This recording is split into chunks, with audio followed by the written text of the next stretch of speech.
سلام دوستان عزیزم، امیدوارم که حالتون خوب باشه. تا اینجا یه بحث‌های پک آموزشی رو خوب مرور کرده باشید تا بریم سراغ انشالله مبحث جدید. تو این فیلم میخوام نحوه ایجاد یک صحنه روز ابری رو به یک صحنه شب به صورت مهتابی و با یک ماه در آسمون به شما توضیح بدم. ببینید الان من برای اینکه شما همون اول بحث داشته باشید که قراره به چه چیزی حدوداً برسیم، اومدم و این صحنه رو یک بار جلوتر ایجاد کردم. این صحنه روزشه و اومدیم همین صحنه رو تبدیلش کردیم به صحنه شب و همراه یک ماه توی آسمون. این سوالی که خیلی از دوستان مخصوصا تو بحث پست پروداکشن میپرسن که ما صحنه شب رو چجوری در بیاریم. خب ممکنه که شما توی مکس یا زمان یا حوصله‌اش رو نداشته باشید که بیایید و بخواید تنظیمات شب رو اعمال بکنید.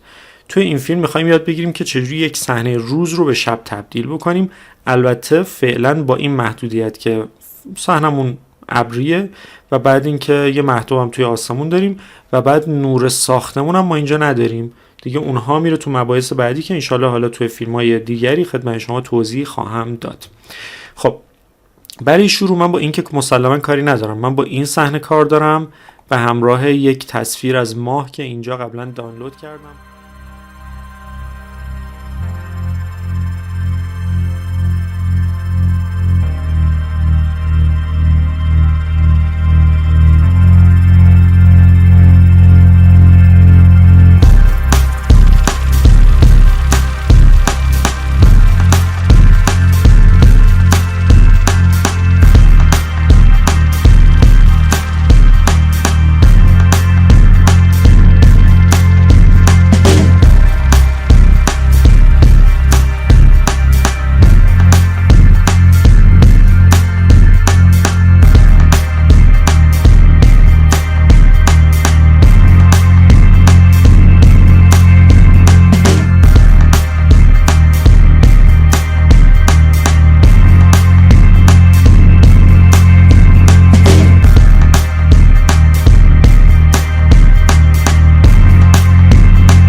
توی پروژهاتون از این به بعد استفاده خواهید کرد و مثلا این ایجاد جلوه ماه، حتی توی کلاس 3D مکس هم از من خیلی میپرسن ماهو چجوری قرار بدیم و من هم معمولا توی کلاس مکس میگم دیگه ایجاد ماه اولا ضرورتی نداره و اگرم خواستی ایجاد کنید توی فتوشاپ خیلی راحت میتونید ایجاد کنید که الان با تکنیک ایجاد ماه و مخصوصا ماهی که حالا اینجا سخت‌تر بود پشت ابر رفته باشه آشنا شدیم.